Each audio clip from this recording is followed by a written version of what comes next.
Bonjour et bienvenue à Kigali, la capitale du Rwanda, pour une interview exclusive avec le président Paul Kagame. Merci de nous accueillir. De rien.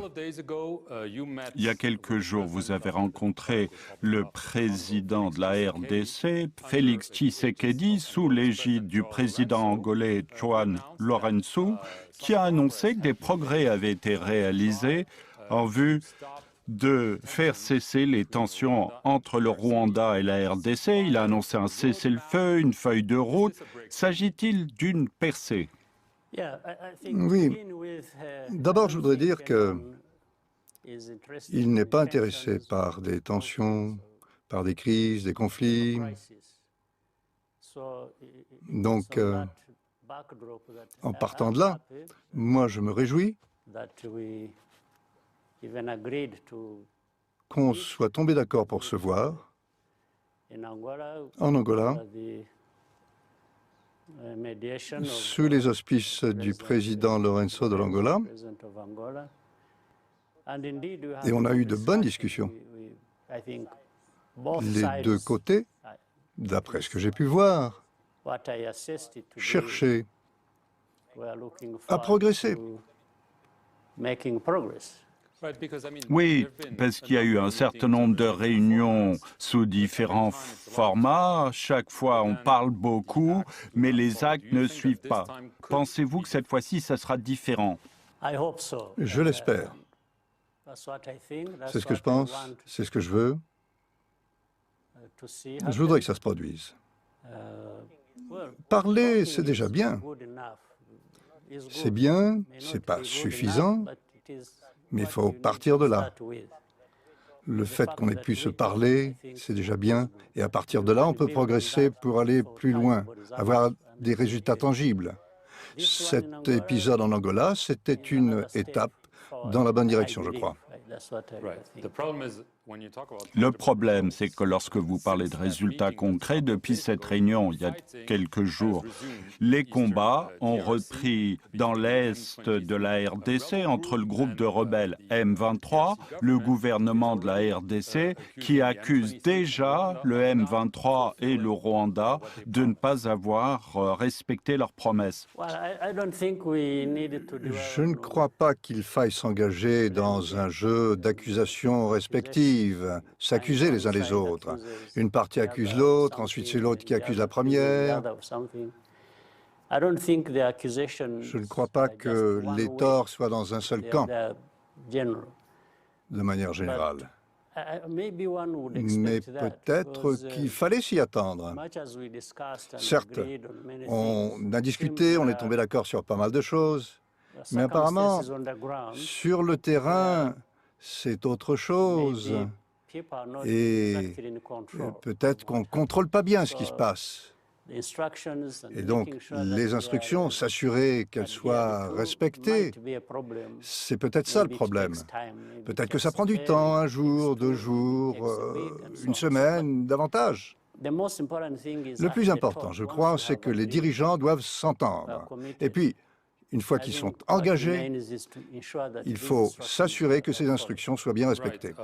Oui, tout à fait, parce que un des points de cette feuille de route qui comporte 6 points élaborés à Luanda, un cessez-le-feu immédiat des hostilités par le M23, le retrait aux positions prises ces dernières semaines ou mois, eh bien, ils ont d'ores et déjà dit que la réunion n'est qu'illusion, ils ne se sentent pas liés par cette réunion, alors c'est peut-être un problème de communication ou c'est peut-être un problème plus large parce qu'ils ne sont pas d'accord avec ce qui a été décidé. Je voudrais simplement faire une petite correction. Moi, j'aurais cru que c'était évident, mais quand même. Quand il y a des combats, il y a différentes parties qui se battent. Ce n'est pas une seule partie. Donc, quand on parle d'un cessez-le-feu, eh bien, c'est un cessez-le-feu entre les parties qui se battent entre elles. Ce n'est pas seulement le M23, c'est les parties, le M23 et ses adversaires. C'était la correction que je voulais apporter. Donc, les militaires congolais. Quand je parlais, je disais qu'il fallait traduire ces instructions sur le terrain, que ça prenait du temps. C'est parce que vous avez toutes ces parties, toutes ces forces qui se battent entre elles. Et peut-être que là, certes, elles reçoivent des instructions, mais un peu de travers, elles sont déformées. C'est pour ça que je disais que ça prend un peu de temps. Mais je crois qu'il faut néanmoins aller de l'avant et s'assurer que ces instructions soient bien respectées concernant le cessez-le-feu. Dans d'autres circonstances, qu'est-ce qu'on ferait? On enverrait des gens sur le terrain pour s'assurer précisément que le contenu des conversations soit bien mis en œuvre. Mais ce n'est pas le cas actuellement. C'est compréhensible. Mais au sommet, vous dites, lorsque vous avez rencontré Félix Tshisekedi, vous avez accepté de trouver un moyen de sortir de ces tensions. Très bien, parce que dans le Financial Times, on lui a posé la question à propos d'une guerre éventuelle entre la RDC et le Rwanda. Il a dit qu'on ne peut pas l'exclure si les actions provocatrices du Rwanda se poursuivent. C'est donc clairement une menace à peine voilée. Je n'aime pas beaucoup parler de manière aussi désinvolte de la guerre. Il vous l'a dit lorsque vous l'avez vu à Luanda. Non. Non, mais il l'a peut-être répété. Mais je l'ai lu dans le Financial Times.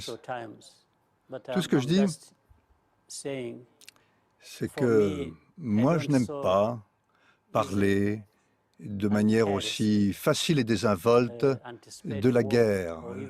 Je n'anticipe pas ces hostilités. Donc, laissons ça de côté pour le moment. J'ai été en Angola pour m'assurer que tout malentendu, tout conflit, toute tension puisse être résolu de manière amicale et pas par la guerre. Oui, mais il a à maintes reprises dénoncé l'agression du Rwanda contre son pays. L'ambassade américaine à Kinshasa a affirmé il y a quelques jours qu'elle était très inquiète, je cite, par la présence signalée de troupes rwandaises en RDC. Les États-Unis sont un allié clé du Rwanda. Lorsqu'ils disent que vous êtes en RDC, quelle est votre réponse? Moi, je réponds ceci. Je suis toujours surpris dans ces conflits, par exemple le conflit au Congo. Les gens vont tout de suite accuser le Rwanda. Même les Américains? Oui, tout le monde. Je parle de ceux qui font des accusations. Les accusations sont infondées? Laissez-moi terminer, s'il vous plaît. Le Rwanda est accusé par les États-Unis, par d'autres, mais on ne parle pas. Tout le monde. Personne ne parle. D'autres problèmes tels que le FDLR, qui est là depuis 25 ans. Quand on les entend porter ces accusations dont vous parliez, c'est un petit peu comme si le Rwanda se met toujours le chaos, au Congo, ils font ceci, ils font cela, mais ils ne parlent pas du bombardement de notre territoire par l'armée congolaise. Ils ne parlent pas des incursions en novembre 2019 par le FDLR, qui a envahi une partie de notre pays et a semé le chaos. Si on parle de provocation, ils ont fait ces incursions dans nos populations. Et ça, j'entends bien ce que vous dites. Vous le comprenez vraiment? Eh bien, si vous le comprenez, dans ce cas-là, il faudrait... Non, mais ça ne répond pas à la question. Y a-t-il des troupes rwandaises en RDC? Il y a peut-être d'autres questions, on va y venir. C'est un des points de la feuille de route. Niez-vous qu'il y ait des soldats rwandais sur le sol de la RDC, comme l'affirment les Américains? Eh bien, moi, je vous dirais ceci.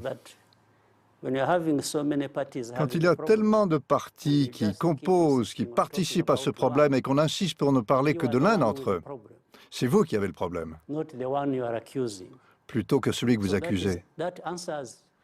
Et ça répond à votre question. Vous évoquez le FDLR.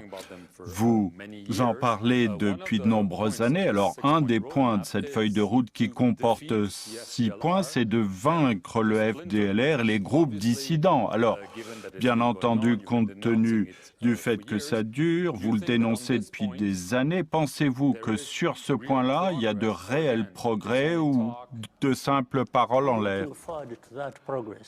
Moi, j'attends du progrès. C'est ça le principal. Mais il y a aussi une autre question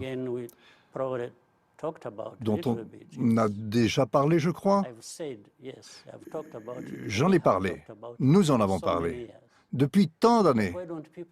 Mais pourquoi est-ce que les gens ne nous écoutent pas? À chaque fois, c'est un autre problème et pas celui-là. Alors, est-ce que les partis ont décidé que ce problème devrait rester figé ad vitam aeternam et s'attendre à ce qu'il n'y ait pas de conséquences? De conséquences de l'action de ce FDLR qui effectue des incursions au Rwanda? Est-ce que vraiment c'est ce qu'ils pensent sérieusement? Qu'en est-il des affirmations répétées par les autorités congolaises selon lesquelles le Rwanda soutient le M23? Elles disent, Félix Tshisekedi indique dans le même entretien que si le Rwanda ne l'avoue pas, il y a des intentions cachées. C'est une longue histoire. Tout d'abord, le M23, ce n'est pas le problème du Rwanda. Ce ne sont pas les Rwandais. Nous, on n'a pas besoin d'eux pour quoi que ce soit. Deuxièmement, l'histoire du M23 est bien connue. On en a parlé avec le président Tshisekedi, avec le gouvernement notamment. Et ce ne sont pas des gens qui sont venus du Rwanda. Alors, pourquoi est-ce qu'on va mélanger ce problème du M23 avec le problème du Rwanda? J'en sais rien. Parce que eux affirment que vous les soutenez financièrement, militairement, qu'ils ont des armes bien plus puissantes. Même l'ONU le dit. C'est ce qu'ils disent, c'est ce qu'ils disent. S'agit-il de mensonges? Vous le niez catégoriquement? Je ne voudrais pas qu'on s'apesantisse trop là-dessus parce qu'on n'a pas tellement de temps. C'est un problème complexe, je vous en ai parlé, je vous ai dit, il y a beaucoup de partis qui participent. Et puis en prendre une seule de ces partis et dire que c'est le Rwanda qui est en tort et dire c'est au cœur du problème. Et les autres problèmes, le FDLR, comment protéger notre territoire des incursions du FDLR qui travaille avec le gouvernement du Congo, la MONUSCO qui soutient le FDLR, en sachant très bien qu'il travaille avec les autres. Pourquoi est-ce qu'on ne parle pas de ça? Moi, je vous pose des questions, des accusations qui vous ont été adressées au Rwanda. Mais ce n'est pas que de ça qu'il s'agit. On continue de parler du Rwanda, mais ce n'est pas seulement ça. En 2013, si je me souviens bien, vous avez reçu un appel à l'époque du président Obama à propos de cette question. Avez-vous reçu des appels du président Biden, du secrétaire d'État Blinken pour calmer la situation ces derniers jours? De préférence pas, parce que ça ne mènerait à rien. Qu'ils appellent ce qu'ils veulent, qu'ils m'appellent moi, et peut-être que quelqu'un leur donnera la réponse qu'ils recherchent. Voici ce que je dis.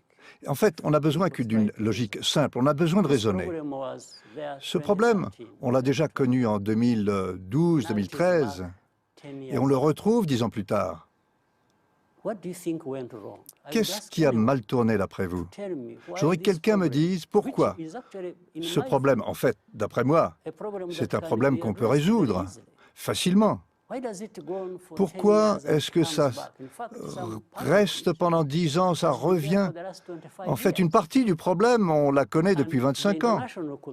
Et la communauté internationale, en fait, tout le monde, a dépensé tellement d'argent à en parler de ce problème en disant « c'est le Rwanda ». Et puis on le retrouve, ce problème, en 2022. Pensez-vous vraiment que ce soit le Rwanda qui soit incriminé? On peut voir que le problème gît ailleurs. En RDC.